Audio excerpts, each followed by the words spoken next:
যেই জাহান্নামের বেষ্টনী তাদেরকে বেষ্টন করে পরিবেষ্টন করে রাখবে, চারিদিক থেকে ঘেরা থাকবে। আল্লাহ তাআলা বলেন, কাল্লা ইন্নাহা লাযা নাযাআতান লিশ-শাওয়া তাদ'উ মান আদবারা ওয়া তাওয়াল্লা ওয়া জামা'a ফাআওয়া। এভাবে লেলিহান আগুন, এমন আগুন যা দাও দাও করে চলতে থাকবে এবং যখন চামড়াকে স্পর্শ করবে তখন চামড়াকে খুশিয়ে ফেলবে, যখন চামড়াকে স্পর্শ করবে চামড়াকে দগ্ধ করবে, চামড়াকে খুশিয়ে ফেলবে। যারা এই পৃথিবীতে আল্লাহ তাআলার কথা অমান্য করেছে, যারা এই পৃথিবীতে হক ও সত্য থেকে মুখ ফিরিয়ে নিয়েছে, এদেরকে সে ডাক দেবে। যারা এই পৃথিবীতে সম্পদ জমা করেছে এবং সম্পদ সুরক্ষিত করে রেখেছে, জাহান্নাম তাদেরকে ডাক দেবে। আয়াতটিও কাফেরদের বিষয়ে আলোচনা করে। বুখারী মুসলিমে বর্ণিত আবু হুরায়রা রাদিয়াল্লাহু আনহু বলেন যে রাসূল সাল্লাল্লাহু আলাইহি ওয়াসাল্লাম একদিন জাহান্নামের আগুনের উত্তপ্ততা সম্পর্কে, উষ্ণতা সম্পর্কে, তার উত্তাপ সম্পর্কে আলোচনা করলেন। বললেন, নারুকুম হাদিহি আল্লাতী ইউকিদু আদম জুযউম মিন 70 জুযআন মিন হারি জাহান্নাম। যে আগুন তোমরা পৃথিবীতে জ্বালিয়ে থাকো, সেই আগুন জাহান্নামের আগুনের 70 অংশের একটি। সাহাবায়ে কেরাম বললেন, ইয়া রাসূলুল্লাহ ইন্নাহা কানাত কাফিয়া। সেই আগুনই যথেষ্ট। আমাদের যে আগুন পৃথিবীতে দেওয়া হয়েছে, এই আগুনই তো উত্তপ্ততার জন্য এবং জ্বালিয়ে পুড়িয়ে শেষ করে দেওয়ার জন্য যথেষ্ট। নবী সাল্লাল্লাহু আলাইহি ওয়াসাল্লাম বললেন, فإنها فضلت عليها ب69 جزءا كلها مثل حرها। কিন্তু তা সত্ত্বেও জাহান্নামের আগুনকে এই আগুনের চাইতেও 69 গুণ বেশি উত্তপ্ত করে সৃষ্টি করা হয়েছে। জাহান্নাম সম্পর্কে বিভিন্ন জায়গায় আল্লাহ তাআলা সতর্ক সাবধান করতে থেকেছেন। আল্লাহ রাব্বুল আলামিন বলেন, وإذا ألقوا منها مكانا ضيقا مقرنين دعوا هنالك ثبورا। এই জাহান্নামে যখন কাফেরদেরকে সীমাবদ্ধ করে সংকীর্ণ জায়গায় নিক্ষেপ করে দেওয়া হবে, তখন তারা দোয়া করবে যে আমরা যেন ধ্বংস হয়ে যাই, তারা দোয়া করবে আমরা যেন শেষ হয়ে যাই। কিন্তু তাদেরকে শেষ করা হবে না, তাদেরকে মৃত্যু দেওয়া হবে না। সহিহ বুখারী মুসলিমে বর্ণিত ইবনে আব্বাস রাদিয়াল্লাহু আনহুমা বলেন যে রাসূল সাল্লাল্লাহু আলাইহি ওয়াসাল্লাম বলেছেন, ইন্না আহওয়ানা আহলি আন-নারি আযাবান ইয়াওমাল কিয়ামাহ রাজুলুন আলা আখমাসি কদমাইহি জামরাতান ইয়াগলি মিনহুমা দিমাগু কামা ইয়াগলি আল-মিরজাল ওয়াল কুমকুম। জাহান্নামের মধ্যে কাফেরদেরকে বিভিন্ন ধরনের শাস্তি দেওয়া হবে। এই শাস্তিগুলোর মধ্যে সবচাইতে নিম্ন স্তরের শাস্তি হবে সেই ব্যক্তি যার 2 পায়ের নিচে জ্বলন্ত অঙ্গার রাখা হবে, যাকে অন্য বর্ণনায় 2 পায়ের নিচে এমন জুতা পরানো হবে যেই অঙ্গারের কারণে, যেই উত্তাপের কারণে, যেই আগুনের কারণে তার মাথার ভিলু ঘুরতে থাকবে। রাসূল সাল্লাল্লাহু আলাইহি ওয়াসাল্লাম বলেন, কামা ইয়াগলি আল-মিরজাল ওয়াল কুমকুম। যেমন কোনো হাঁড়িতে কিংবা কোনো পাত্রে যখন পানি গরম করা হয়, তখন যেভাবে পানি টকবক করে ঘটে, সেভাবে তার মাথার ভিতরের অংশ টকবক করে ঘটতে থাকবে। এই ব্যক্তির শাস্তি হবে জাহান্নামের সবচেয়ে কম। আল্লাহ সুবহানাহু ওয়া তাআলা জাহান্নাম সম্পর্কে কখনো বলেন, লাওয়াহাতুল লিল বাশার, যে চামড়াকে পুড়িয়ে দগ্ধ করবে। কখনো বলেন নাযাআতান লিশ-শাওয়া, চামড়াকে খুশিয়ে ফেলবে। কেন এভাবে বান্দাদেরকে আল্লাহ রাব্বুল আলামিন জাহান্নাম থেকে সতর্ক করেন? কারণ জাহান্নামের শাস্তি ভয়ঙ্কর। আল্লাহ সুবহানাহু ওয়া তাআলা জাহান্নামীদের কথা এবং জাহান্নামে কারা যাবে তাদের কথাও বিভিন্ন জায়গায় কোরআনে উল্লেখ করেছে। এই পৃথিবীতে নবী সাল্লাল্লাহু আলাইহি ওয়াসাল্লামকে জাহান্নামের দৃশ্য দেখানো হয়েছিল এবং নবী সাল্লাল্লাহু আলাইহি ওয়াসাল্লাম যখন মেরাজে গিয়েছিলেন তখন তাকে সচক্ষে জাহান্নাম দেখানো হয়েছিল। বুখারী মুসলিমে বর্ণিত ইবনে আব্বাস রাদিয়াল্লাহু আনহু বলেন যে রাসূল সাল্লাল্লাহু আলাইহি ওয়াসাল্লাম হঠাৎ পিছনের দিকে পিছিয়ে আসলেন। সাহাবায়ে কেরাম তাকে জিজ্ঞেস করলেন যে রাসূল সাল্লাল্লাহু আলাইহি ওয়াসাল্লাম হঠাৎ কি হলো, আপনি পিছনে পিছিয়ে আসলেন কেন? নবী সাল্লাল্লাহু আলাইহি ওয়াসাল্লাম বললেন উরিদুন নার, আমাকে জাহান্নাম দেখানো হলো। আমি জাহান্নাম দেখে ভয়ে পিছনে পিছিয়ে এসেছি। فما رأيت اليوم منظرا أفظع قط فما رأيت منظرا كاليوم قط أفظع। তো আমি আর যে ভয়ঙ্কর দৃশ্য দেখলাম, আর যে খারাপ দৃশ্য দেখলাম, আর যে নোংরা ও ভয়ঙ্কর দৃশ্য দেখলাম, এই ভয়ঙ্কর দৃশ্য এর পূর্বে আমি কখনো দেখিনি। রাসূল সাল্লাল্লাহু আলাইহি ওয়াসাল্লাম এর উপর যে কোরআন নাযিল হতো, সেই কোরআনের মধ্যে আল্লাহ রাব্বুল আলামিন জাহান্নামীদের অসহায়ত্ব প্রকাশ করেছেন, অসহায়ত্ব বর্ণনা করেছেন। কিয়ামতের দিন জাহান্নামীদের অসহায়ত্ব কেমন হবে? এখন বিভিন্ন মানুষ নিজ নিজ পদ্ধতি অনুযায়ী জীবনযাপন করে, কিন্তু কিয়ামতের দিন এদের হাত, এদের পা, এদের পুরো শরীরের অঙ্গ প্রত্যঙ্গ যখন সাক্ষ্য দেবে, আল্লাহ সুবহানাহু ওয়া তাআলা বলেন ইয়াওমা তাশহাদু আলাইহিম আলসিনাতুহুম ওয়া আইদিহিম ওয়া আরজুলুহুম বিমা কানু ইয়ামালুন। যেদিন জিহ্বা, যেদিন হাত, যেদিন পা এই মানুষগুলোর বিরুদ্ধে সাক্ষ্য প্রদান করবে, তখন কোনো মানুষ নিজের গুনাহ অস্বীকার করতে পারবে না। যাদেরকে জাহান্নামে নিক্ষেপ করা হবে, এদের অসহায়ত্ব সম্পর্কে আল্লাহ সুবহানাহু ওয়া তাআলা বলেন যে এরা জাহান্নামে চিৎকার করবে এবং বলবে রব্বানা আখরিজনা না'মাল সালিহান গায়রা আল্লাযী কুননা না'মাল। আল্লাহ তাআলা জাহান্নাম থেকে আমাদেরকে বের করো, আমরা নেক আমল করব, পৃথিবীতে ফিরিয়ে পাঠাও, আমরা নেক আমল করব। এদেরকে যখন জাহান্নাম থেকে বের করা হবে না, তখন তারা বলবে উদুরু রাব্বাকুম ইউখাফিফ আন্না ইয়াওমান মিনাল আযাব। ফেরেশতাদেরকে বলবে যে আপনারা আপনাদের রবকে একটু প্রার্থনা করুন, রবের কাছে একটু প্রার্থনা করুন যে তিনি যেন আমাদের শাস্তি একটু কম করে দেন। তাদের শাস্তিও কম করা হবে না। তখন তারা জাহান্নামের এক ফেরেশতার নাম ধরে বলবে ওয়ানাদাউ ইয়া মালিক লিয়াকদি আলাইনা রাব্বুক। হে মালিক, যিনি বলেন জাহান্নামের একজন ফেরেশতা, জাহান্নামের দায়িত্বশীল, যে আপনি প্রার্থনা করুন এবং আপনার রব যেন আমাদেরকে শেষ করে দেন, আমাদেরকে মৃত্যু দিয়ে দেন। কিন্তু তাদেরকে মৃত্যু আসবে না। এভাবে জাহান্নামে মানুষকে জ্বালিয়ে পুড়িয়ে বিভিন্নভাবে শাস্তি দেওয়া হবে। জাহান্নামে শুধু পোড়ানো এবং চামড়া দগ্ধ হওয়া, পুড়ে যাওয়া, এটাই শাস্তির জন্য যথেষ্ট, যেমন আমরা সাহাবায়ে কেরামের মুখ থেকে কিছুক্ষণ আগে শুনলাম। কিন্তু এর সাথে সাথে শুধুই কি তাই যে আগুন দিয়ে পোড়ানো হবে না, বরং যখন খাবার পেশ করা হবে তখন সেই খাবার হবে কাঁটাযুক্ত। আল্লাহ সুবহানাহু ওয়া তাআলা বলেন ইন্না শাজারাতাস সাকুম তাআমুল আথিম। গুনাহগারদের জন্য, যারা জাহান্নামের নিবাসী হবে, এদের খাবার হবে সাকুম গাছ, কাঁটাযুক্ত গাছ।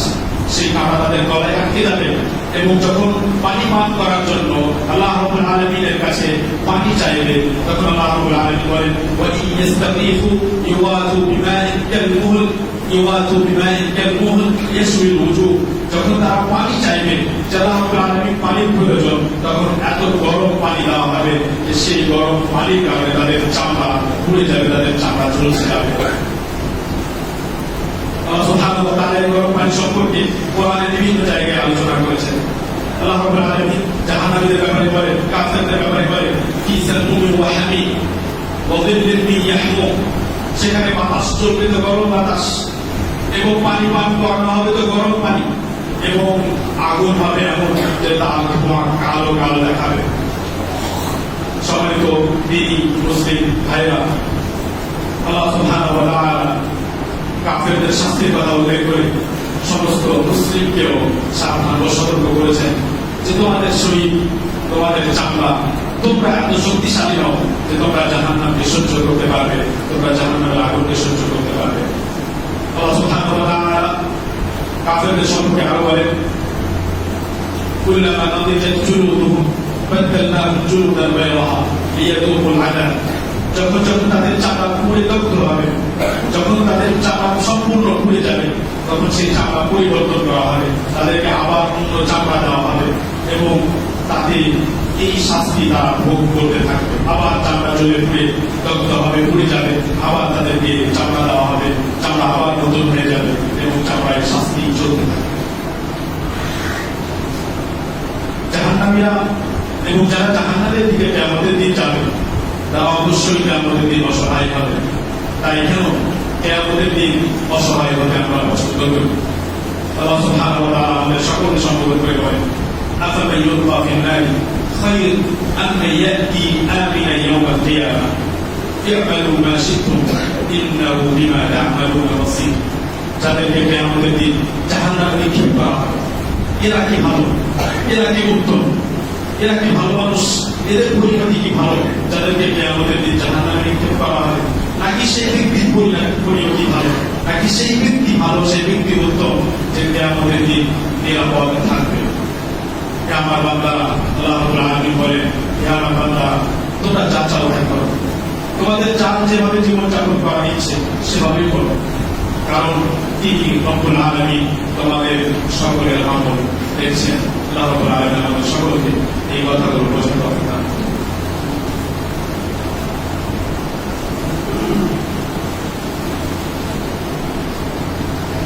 আলহামদুলিল্লাহি রাব্বিল আলামিন ওয়াল আকিবাতু লিল মুত্তাকিন والصلاة والسلام على نبينا محمد وعلى آله وأصحابه أجمعين। সম্মানিত দিনী ভাইরা, আল্লাহ রাব্বুল আলামিন কোরআনের বিভিন্ন জায়গায় এবং নবী সাল্লাল্লাহু আলাইহি ওয়াসাল্লাম বিভিন্ন হাদিসে বাণীতে জাহান্নামের ভয়াবহতা এবং তার শাস্তির কঠোরতা যেভাবে আলোচনা করেছেন, কোন মুসলিম যদি সেগুলো শুনতে থাকে, কোন মুসলিম যদি সেগুলো নিয়ে আলোচনা করতে থাকে, যদি সেগুলো স্মরণ করতে থাকে, তাহলে কখনো সে পাপের দিকে পা বাড়াতে পারবে না, তাহলে কখনো সে পাপের উপর টিকে থাকতে পারবে না, তাহলে কখনো সে গুনাহের দিকে যেতে পারবে না।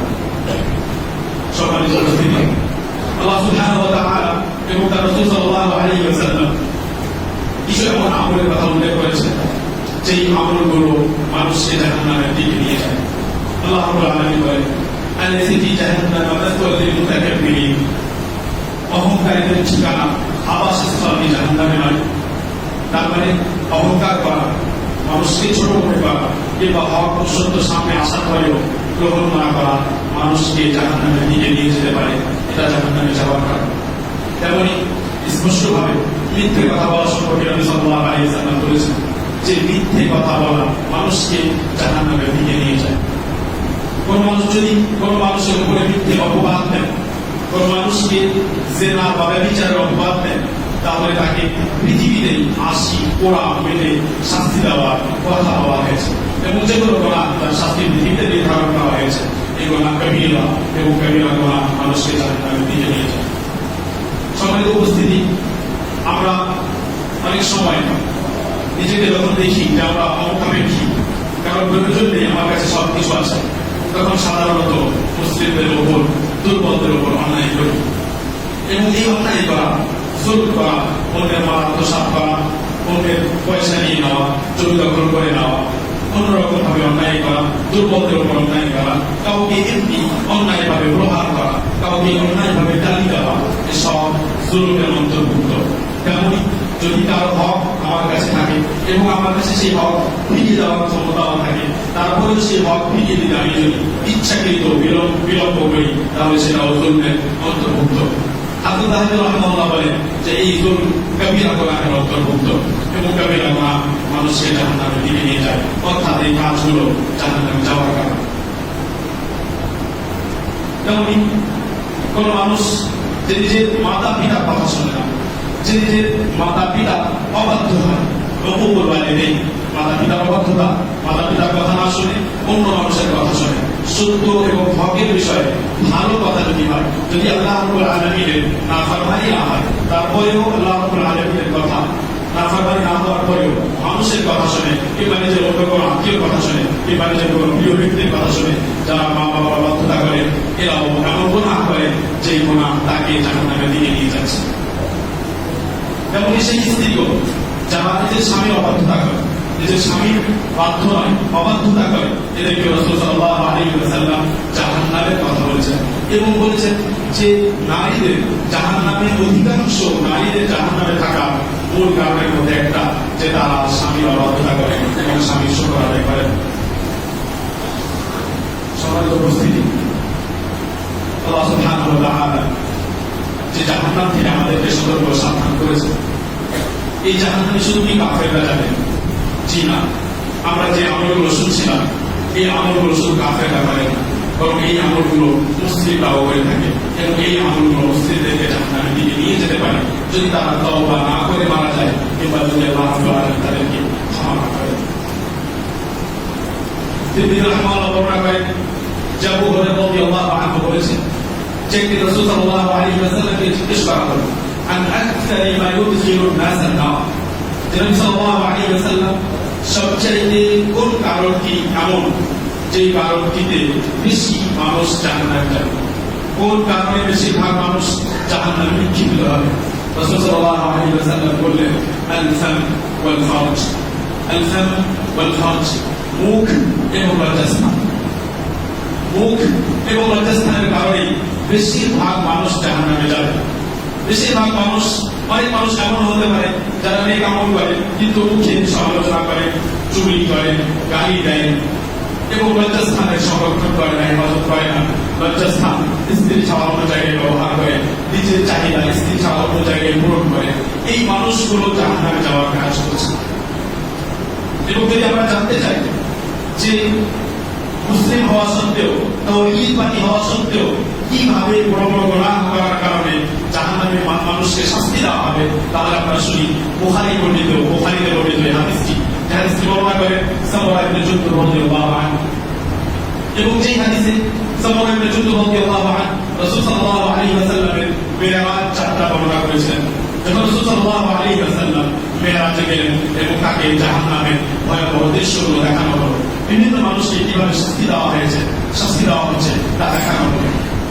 এই হাদিসের মধ্যে সামরা ইবনে জুনদুব রাদিয়াল্লাহু আনহু চার শ্রেণীর ব্যক্তিদের কথা আলোচনা করেছেন। রাসূল সাল্লাল্লাহু আলাইহি ওয়াসাল্লাম চার শ্রেণীর মানুষকে ভিন্ন ভিন্নভাবে শাস্তি পেতে দেখলেন এবং ফেরেশতাকে জিজ্ঞেস করতে থাকলেন, কিন্তু ফেরেশতা উত্তর দিলেন না। শেষে তাকে উত্তর দিলেন যে এই ব্যক্তিকে এই কারণে শাস্তি হচ্ছে, এই ব্যক্তিকে এই কারণে শাস্তি হচ্ছে। ফেরেশতা বললেন আম্মা রাজুলুল আউয়ালুল্লাযী আতাইতা আলাইহি ইউসলামু রাসুহু বিল হাজার فإنه رجل يأخذ القرآن فيرفضه وينام عن الصلاة مكتوبا। রাসূল সাল্লাল্লাহু আলাইহি ওয়াসাল্লাম, আপনাকে আমি সর্বপ্রথম যেখানে নিয়ে গেলাম, যেখানে আপনি দেখলেন যে একজন ব্যক্তির মাথাকে পাথর মারা হচ্ছে, পাথর দিয়ে তার মাথাকে ক্ষতবিক্ষত করা হচ্ছে। এ হলো সেই ব্যক্তি যে কোরআন গ্রহণ করেছিল, তারপরে কোরআনকে ছেড়ে দিয়েছিল, অর্থাৎ কোরআন মুখস্থ করা ছেড়ে দিয়েছিল, কোরআন পড়া ছেড়ে দিয়েছিল, কোরআনের প্রতি আমল করা ছেড়ে দিয়েছিল, সেজন্য তার মাথায় মারা হচ্ছে। এবং এ হলো সেই ব্যক্তি যে ফরজ সালাত, ফরজ নামাজ ত্যাগ করে শুয়ে থাকে। ফরজ নামাজ সে জানে যে আমার উপরে ফরজ, আমাকে 5 বার 5টি নামাজ পড়তে হবে, কিন্তু নামাজ ছেড়ে সে শুয়ে থাকে, সেজন্য তার মাথায় এভাবে আঘাত করা হচ্ছে। দ্বিতীয় শ্রেণীর কথা উল্লেখ করলেন وأما الرجل الذي أتيت عليه يشرشر صدقه إلى قفاه ومدخله إلى قفاه وعينه إلى قفاه فإنه الرجل يغدو من بيته فيكذب الكذبة تبلغ الآفاق। রাসূল সাল্লাল্লাহু আলাইহি ওয়াসাল্লাম আপনি আরেকজনকে দেখলেন যে তার কষাকে চিরে দেওয়া হচ্ছে মাথার পিছন পর্যন্ত, তার নাককে চিরে দেওয়া হচ্ছে মাথার পিছন পর্যন্ত, তার চোখকে চিরে দেওয়া হচ্ছে মাথার পিছন পর্যন্ত। এই মানুষটিকে বললেন যে এ হলো সেই ব্যক্তি যে বাড়ি থেকে বের হতো, মানুষের মাঝে লোকালয়ে বিভিন্ন জায়গায় মিথ্যে কথা বলতো এবং সেই মিথ্যে কথা তথ্য ছড়িয়ে পড়তো মানুষের ব্যাপারে, সমাজের ব্যাপারে, মানুষদের ব্যাপারে, কোন দেশের ব্যাপারে, মুসলিম দেশের ব্যাপারে, যে কোনো জায়গায় মিথ্যে কথা বলতো, না জেনে বলতো, মিথ্যে কথা বলতো, সে মিথ্যা ছড়িয়ে পড়তো। এই ব্যক্তিকে শাস্তি দেওয়া হচ্ছে, যেহেতু মিথ্যে বলতো তাই তার কষাকে চিরে দেওয়া হচ্ছে। তৃতীয় শ্রেণীর কথা উল্লেখ করলেন যা অত্যন্ত ভয়ঙ্কর। وأما الرجال والنساء الذين في مثل بناء التقوى فإنهم الزناة والزواني। রাসূল সাল্লাল্লাহু আলাইহি ওয়াসাল্লাম আপনি কিছু নর ও নারী, কিছু পুরুষ ও নারীকে আপনি নগ্ন অবস্থায় দেখলেন এবং দেখলেন যে তন্দুরের মতো, কোন উনুনের মতো, চুলার মতো আগুনে তাদেরকে নিক্ষেপ করা হয়েছে এবং নিচের দিক থেকে আগুন দাউ দাউ করে উপরের দিকে আসছে এবং এরা সেই তন্দুরের মধ্যে, সেই উনুনের মধ্যে চিৎকার করছে। এরা কারা? যাদেরকে নগ্ন করে, যাদেরকে বিবস্ত্র করে এভাবে আগুনে শাস্তি দেওয়া হচ্ছে, তাও কোন এক জায়গায় বন্ধ করে। ফেরেশতা বললেন এরা হলো তারা যারা জেনা করত, এই পুরুষ নারী হলো তারা যারা ব্যভিচার করত, জেনা করত। চতুর্থ শ্রেণী অত্যন্ত ভয়ঙ্কর এবং এমন এক গুনাহ যা এই পুরো সমাজে এবং পুরো বিশ্বে ছড়িয়ে পড়েছে, সেই স্ত্রীকে সম্পর্কে ফেরেশতা বললেন ওয়া আম্মার রাজুল আল্লাযী আতাইতা আলাইহি ইয়াসবাহু ফিন নাহার ওয়া ইউরকাবু আল-হাজার ফাইন্নাহু আকিলু রিবা। রাসূল সাল্লাল্লাহু আলাইহি ওয়াসাল্লাম, আপনি যে ব্যক্তিকে দেখলেন যে একটি নদীতে সে সাঁতার কাটছে এবং সাঁতার কেটে সেই নদীর শেষের দিকে, সেই নদীর প্রান্তে, সেই নদীর পাড়ে পৌঁছে সেখান থেকে সে বেরিয়ে আসার চেষ্টা করছে। যখনই সে নদী থেকে বেরিয়ে আসার চেষ্টা করছে তখনই একজন নদীর পাশে বসে থাকা একজন তার মুখে একটা পাথর নিক্ষেপ করছে, তার মুখে একটি পাথর ঢুকিয়ে দিচ্ছে। সে আবার ফিরে দূরে চলে যাচ্ছে, আবার সেখান থেকে সাঁতার কাটতে শুরু করছে। এই ব্যক্তিকে যাকে মুখে এভাবে আঘাত করা হচ্ছে পাথর দিয়ে এবং নদীতে সে সাঁতার কাটতে গেছে, বেরিয়ে আসতে পারে না, এবার কাকে শাস্তি দেওয়া হচ্ছিল? বললেন ফাইন্নাহু আকিলু রিবা। এবং সে ব্যক্তি যে পৃথিবীতে সুদ খড়ি করত, যে পৃথিবীতে সুদ ভক্ষণ করত। আজ আমরা মুসলিমরা যারা আল্লাহ তাআলার প্রতি বিশ্বাস রাখি, যারা আখিরাতের প্রতি বিশ্বাস রাখি, যারা জাহান্নামের প্রতি বিশ্বাস রাখি, তারপরেও আমাদের চলাফেরা, আমাদের আমল, আমাদের কথাবার্তা এমন যে মনে হয় না আমরা বিশ্বাস করি। এবং এটা কারণ আমাদের অভিজ্ঞতা, এবং এটা ভয়ঙ্কর অবস্থা যে মানুষ যখন শাস্তির ব্যাপারে এমন ভাবে গাফেল যে তার অন্তর থেকে সম্পূর্ণরূপে ভয় বেরিয়ে গেছে।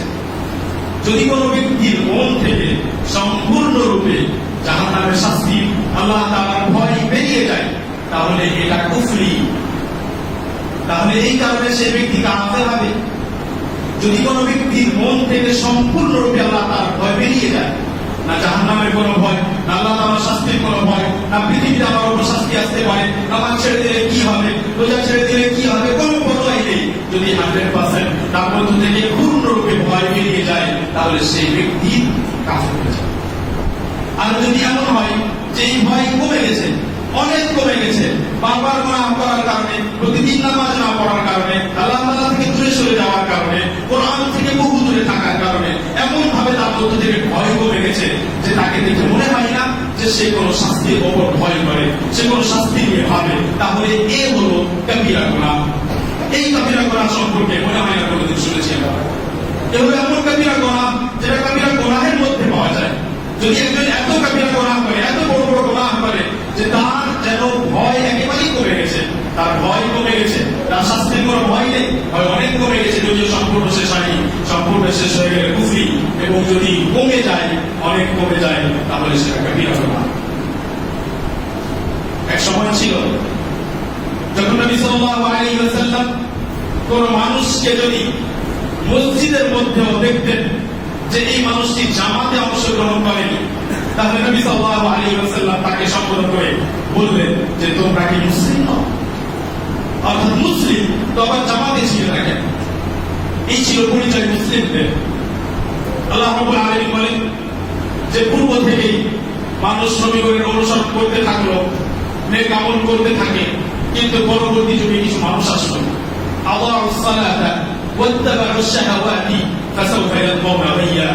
যারা সালাতকে, নামাজকে নষ্ট করেছে, যারা নামাজের ব্যাপারে একেবারে গাফিল, যারা নামাজের ব্যাপারে শুনতে পর্যন্ত চায় না, এবং যারা নিজের মনের অনুসরণ করে, ফাসাউফা ইয়ালকাউনা গায়্যা, তাহলে অবশ্যই অবশ্যই এদের সাক্ষাৎ হবে জাহান্নামের সাথে, অবশ্যই এদের সাক্ষাৎ হবে ধ্বংসের সাথে, এরা অবশ্যই ধ্বংস হবে। আল্লাহ রাব্বুল আলামিন যেভাবে মানুষকে ভয় দেখিয়েছেন, যেভাবে মানুষকে সতর্ক করেছেন, এক একটি সতর্কবাণী, এক একটা ভয়ের কথা, এক একটি আয়াত যদি মানুষ দেখে ও পড়ে ও সেটা নিয়ে যদি ভাবতে শুরু করে, তাহলে সে গুনাহ করতে পারবে না। তাই যদি আমরা নিজেদেরকে ভালোবাসি, তাহলে আমাদের সকলকে কোরআনের দিকে ফিরে আসতে হবে। যদি আমরা নিজেদেরকে ভালোবাসি, তাহলে আমাদের সকলকে আল্লাহ তাআলার দিকে ফিরে আসতে হবে, কোরআনের দিকে ফিরে আসার জন্য, এবং কোরআনের মধ্যে কি বলা হয়েছে তা যথাযথভাবে বোঝার জন্য নবী সাল্লাল্লাহু আলাইহি ওয়াসাল্লামের হাদিসের দিকে ফিরে আসতে হবে, এবং হাদিসের মধ্যে কোনটি সঠিক, কোনটি বেঠিক, কোনটি কি বিশ্লেষণ, এসব কথা বিস্তারিতভাবে, সূক্ষ্মভাবে, সঠিকভাবে বোঝার জন্য যোগ্য আলেম ওলামার দিকে ফিরে আসতে হবে। আপনি আর আমি যতই যা কিছু অর্জন করে নেই না কেন, দুনিয়াবী শিক্ষায় যতই উন্নত হয়ে যাই না কেন, যদি আমার মসজিদের সাথে সম্পর্ক নেই, যদি আমার কোরআনের সাথে সম্পর্ক নেই, এবং যারা ইলম ভালোভাবে অর্জন করে সেই আলেম ওলামার সাথে সম্পর্ক নেই, তাহলে আমরা আসলে জ্ঞানী নই। স্পষ্ট হবে এই কথা যখন জাহান্নাম আমাদের সামনে নিয়ে আসা হবে। আল্লাহ রাব্বুল আলামিন বলেন, ওয়াজিআ ইয়াওমাইযিন বিজাহান্নাম, সেদিন জাহান্নাম সবার সামনে নিয়ে আসা হবে। ওয়াজিআ ইয়াওমাইযিন বিজাহান্নাম, সেদিন জাহান্নাম সবার সামনে নিয়ে আসা হবে। ইয়াওমাইযিন ইয়াতাযাক্কারুল ইনসান, সেদিন প্রত্যেকটি মানুষ যারা জাহান্নামী কাজ করেছে, প্রত্যেকটি মানুষ সেদিন উপদেশ গ্রহণ করবে, বুঝতে পারবে যে আমাদের দ্বারাই মহা ভুল হয়েছে, মস্ত ভুল করে ফেলেছি। কিন্তু সেদিন উপদেশ গ্রহণ করার তো সময় নয়, তাহলে সেদিন উপদেশ গ্রহণ করে লাভ হবে না। আল্লাহ তাআলা আমাদের সকলকে কথাগুলো বোঝান এবং এর মধ্যে উত্তম কথাগুলো আমল করার তৌফিক দান করুন।